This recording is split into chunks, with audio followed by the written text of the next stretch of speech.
le fils d'un millionnaire, ne marchait jamais, jusqu'à ce que sa nouvelle femme de ménage accomplisse l'impossible. Victor Langlois franchit la porte de son appartement-terrasse au cœur d'une métropole vibrante. Un après-midi où la pluie tambourinait contre les grandes baies vitrées. Ce n'était pas le silence qui le frappa en premier, mais un son inattendu, des rires, des éclats de rire aigus, joyeux, presque irréels, comme une mélodie oubliée. Il s'arrêta net dans l'entrée, sa mallette en cuir noir encore à la main, ses mocassins trempés par l'averse, laissant de petites flaques sur le parquet ciré.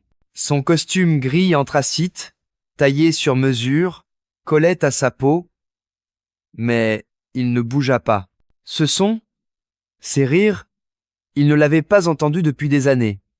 Pas depuis que sa femme, Élise, était encore là, emplissant leur foyer de chaleur. Et certainement pas de la bouche de son fils, Noah. Victor avança à pas prudents vers le salon, le cœur battant. La pièce, d'ordinaire austère avec ses meubles design et ses murs ornés de toiles abstraites, semblait transformée. Au centre, sur un tapis coloré qu'il n'avait jamais vraiment remarqué, son fils de 3 ans, Noah, blond, frêle, le teint pâle comme celui de sa mère, était en équilibre sur les pieds de quelqu'un, riant à en perdre haleine.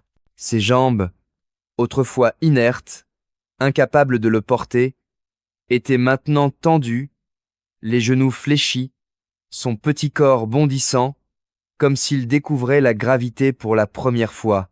La femme sous lui, allongée sur le dos, les jambes en l'air, était Camille, la nouvelle femme de ménage.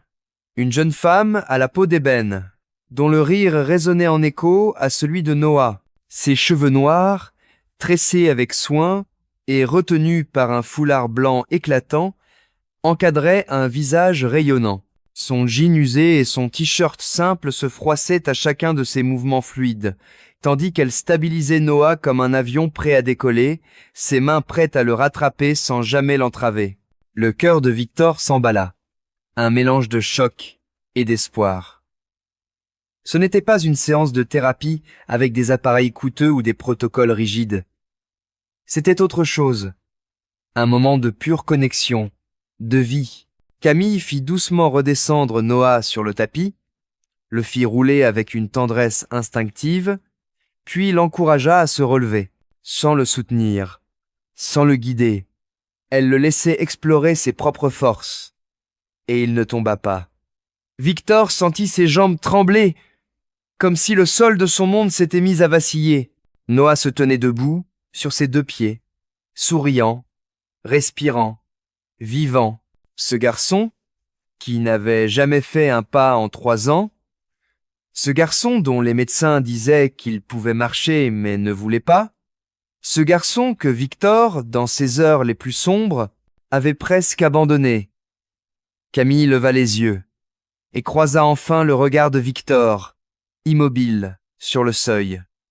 Son sourire, doux mais assuré, ne faiblit pas. « Bonjour », dit-elle, sa voix chaude portant une pointe d'accent mélodieux.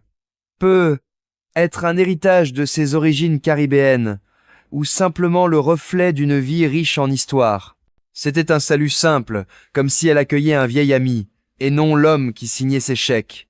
« Qu'est-ce que... Comment ?» bégaya Victor, sa voix rauque, brisée par l'émotion.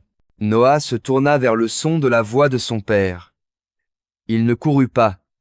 Ses jambes n'étaient pas encore prêtes pour cela, mais il marcha, 3 pas hésitants, maladroits, ses petits bras tendus, pour garder l'équilibre, droit dans les bras de Victor.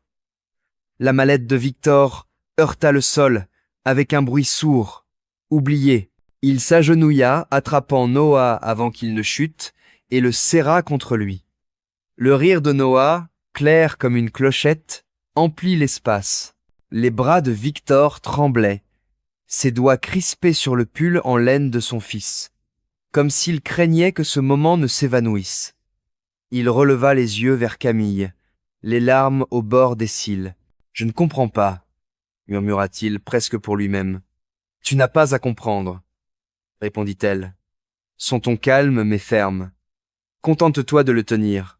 Victor resta là, agenouillé, serrant Noah plus fort qu'il ne l'avait fait depuis des mois, être même des années. Les médecins avaient parlé de blocage psychologique, d'un enfant pas prêt, de traumatismes invisibles liés à la perte de sa mère. Ils avaient prescrit des thérapies coûteuses, des exercices répétitifs, des consultations interminables. Rien n'avait fonctionné. Camille se releva, s'essuyant les mains sur son jean, ses mouvements empreints d'une simplicité désarmante. Noah n'avait pas besoin de thérapie, dit-elle doucement. Il avait besoin de jouer, d'être vu, d'être aimé, sans condition. Victor la fixa, ses mots résonnant comme une vérité qu'il avait fui. Comment as-tu fait pour qu'il te fasse confiance? Elle inclina la tête, un sourire léger au coin des lèvres. Je n'ai pas essayé de le guérir, je l'ai écouté. J'ai appris son langage, pas celui des mots, mais celui de ses silences, de ses regards, de ses peurs. La gorge de Victor se serra.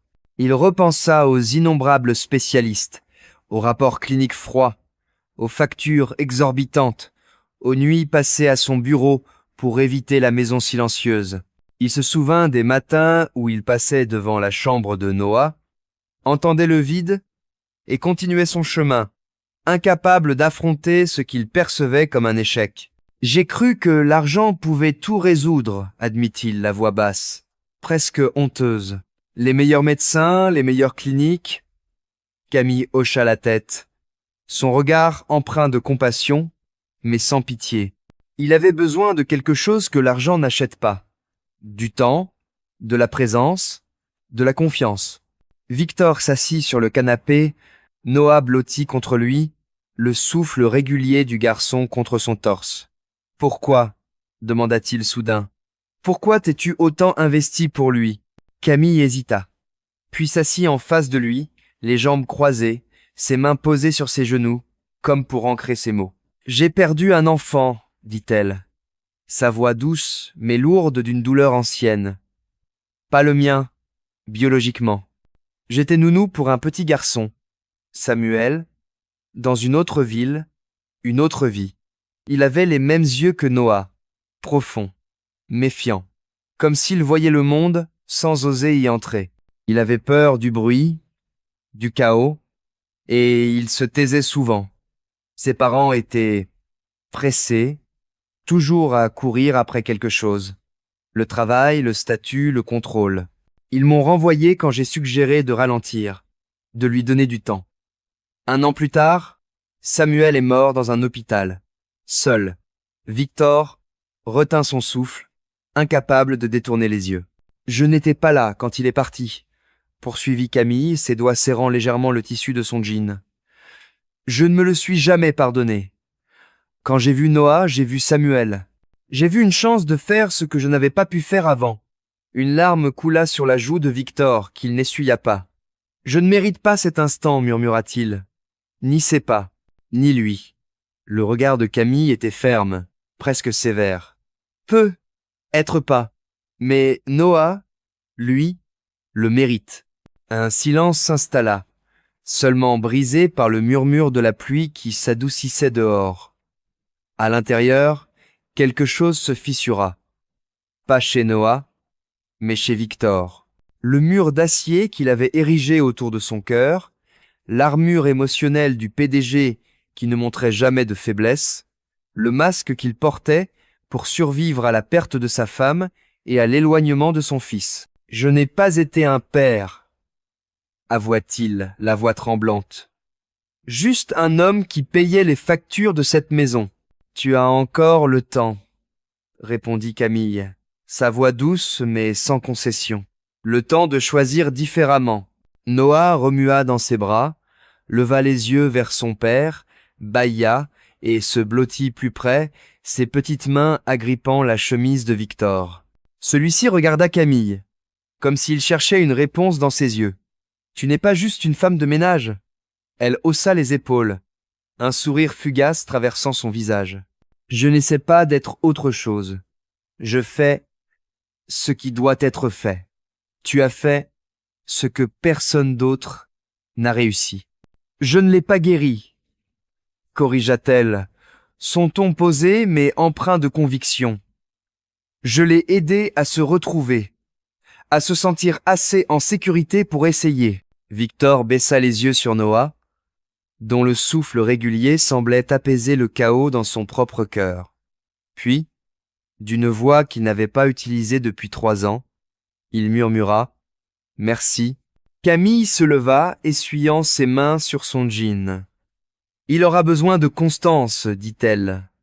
Il a encore peur, pas de marcher, mais d'être abandonné, d'être oublié. » Victor déglutit la gorge nouée.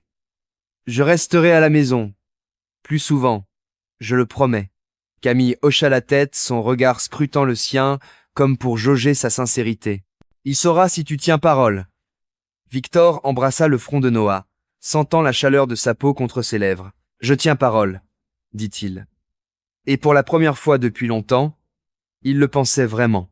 Le lendemain matin, la maison semblait différente, comme si la lumière du soleil, filtrant à travers les baies vitrées, avait chassé les ombres du passé. L'odeur des crêpes flottait dans l'air, accompagnée du fredonnement doux de Camille dans la cuisine. Une vieille chanson peut être un air de son enfance qui parlait de rivière et de liberté. Mais ce qui rendait la maison différente, c'était Victor.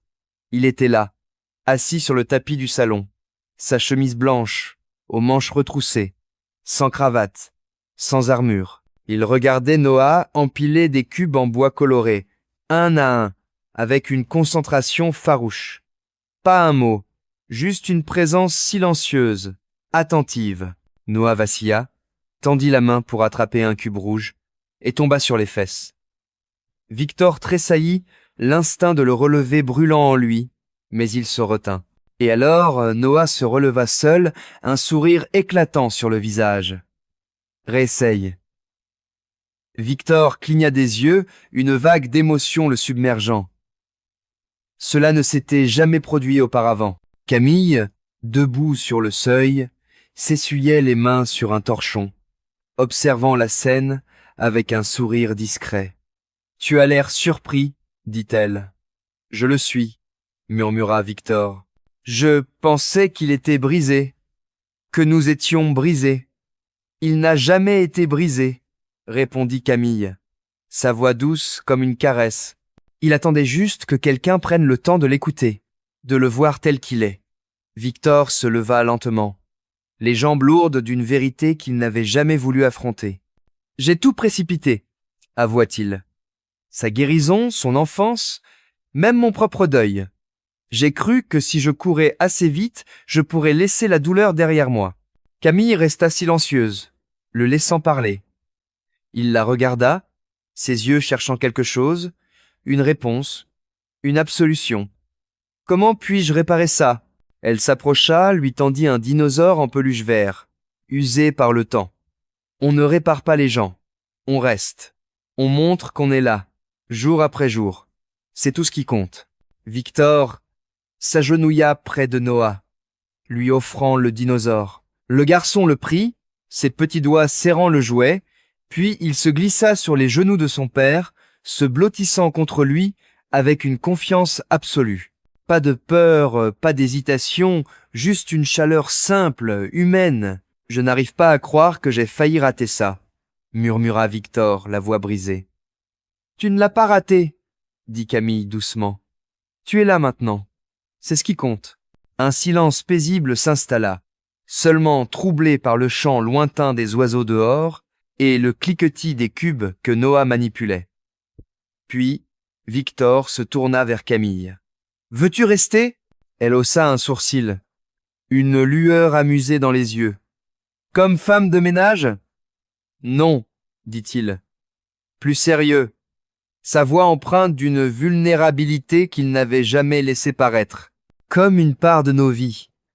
Pas seulement pour Noah, mais pour moi aussi. Parce que tu nous as vus, tous les deux, d'une manière que je n'ai jamais su faire. » Le sourire de Camille s'adoucit, mais elle resta silencieuse un moment, pesant ses mots. Je n'ai pas pris ce travail pour m'installer à vie, dit-elle enfin. Mais je vois quelque chose en vous deux, une chance de construire quelque chose de vrai. Si je reste, ce sera pour m'assurer que tu tiens parole, pour Noah, et pour l'homme que tu veux devenir. Victor hocha la tête, les larmes aux yeux. Marché conclu. Elle sourit, un sourire qui semblait porter le poids de 1000 histoires non dites. Alors je reste. Noah tendit la main, toucha le visage de son père et éclata de rire, un son pur, libre, qui emplit la pièce. Victor prit sa petite main et l'embrassa, le cœur gonflé d'une émotion qu'il n'avait pas ressentie depuis des années. À cet instant, dans une pièce autrefois marquée par le silence et la distance, une nouvelle famille se forma, non par le sang, ni par le titre, mais par le choix, la présence et l'amour. Et c'était tout. Si vous avez aimé cette histoire, n'oubliez pas de la liker et de vous abonner pour découvrir d'autres récits émouvants, dramatiques et inattendus. Et dites-nous dans les commentaires d'où vous nous regardez. Nous sommes ravis d'avoir de vos nouvelles. À la prochaine, restez bienveillants, curieux et continuez à nous suivre.